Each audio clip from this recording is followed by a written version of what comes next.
When the moon becomes full shortly after midnight on November 13th, it will be the closest full moon to the Earth since January 26, 1948, and there won't be another approaching this close again until November 25, 2034.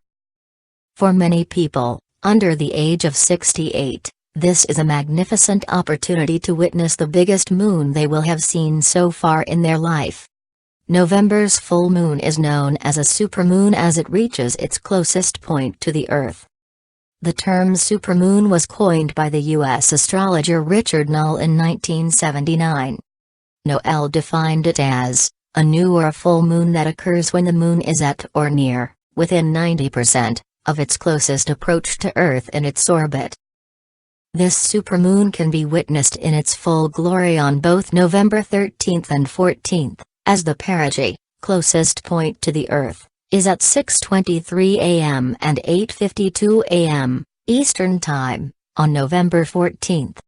Therefore, the moon will appear just as large and bright in the sky on the evening of November 13th as it will on the 14th. In the Northern Hemisphere, supermoons appear far larger than at any other time of the year as during the winter, Earth is closer to the Sun and the Sun gravitationally pulls the moon closer into Earth. The optimum time to make the most of a supermoon is just after moonrise, when the moon is rising just above the horizon. Even though it is merely an optical illusion, when the moon is lower, we compare it to landscapes such as buildings, trees, or mountains so that the moon looks gigantic in the sky. If the opportunity arises to be by the coast, it is also incredible to watch as the supermoon rises above the ocean. The reason this celestial event occurs so infrequently is because three things need to coincide for a supermoon to take place. The moon needs to be full, the moon needs to be close in its approach to the Earth, and the Earth and the Sun also need to be close to one another. It is almost as though all three are coming together for one huge, energetic embrace. Weather permitting, this supermoon will be visible to the naked eye, however using a telescope or binoculars will allow for a much better view. If the sky is clear and cloudless, it will also be a perfect opportunity to capture some amazing photographs. Mobile phones don't tend to take the greatest pictures as the moon will often appear out of focus and distant in the sky. A shutter lens camera is recommended, and if there's a tripod handy, the images will turn out even better. The 15th of November, the night after the supermoon, is another stunning evening for sky gazing as the red giant star, Aldebaran, Taurus, will be traveling alongside the waning moon. From approximately November 14th to the 20th, we will also be able to witness the spectacular Leonid showers.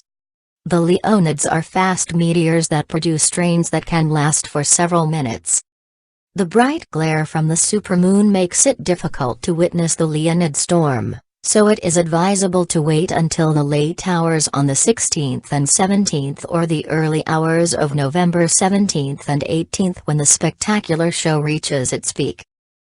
The Leonids can be seen with the naked eye from any location on Earth. However, so that they appear brighter in the sky and for a higher chance of seeing more of them, head to the countryside or find a dark place free from artificial light, as any glow will obscure the view of the fainter meteors. Wrap up in warm clothing and take a blanket with you so that you can lie flat out on the Earth. With a relaxed gaze, look up toward the sky and try not to focus on one particular area. It is hoped that there will be as many as 15 to 20 separate showers falling from the sky every hour. Meteors are named after the radiant that the meteor is traced back to, and although they can appear anywhere in the sky, when you trace their path line back, they all come from the same point, the radiant. The Leonids appear to emerge from the constellation Leo the Lion, which is where the name Leonid originates. The Leonids have delivered some of the most impressive meteor storms in history. A quote by Christopher Consolis, quote, "The stakes of light we see from burning debris during a meteor shower are the leftover material from a comet that originated in the outer parts of our solar system.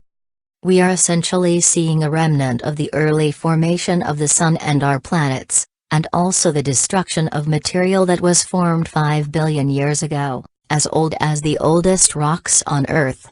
End quote. Editor's note.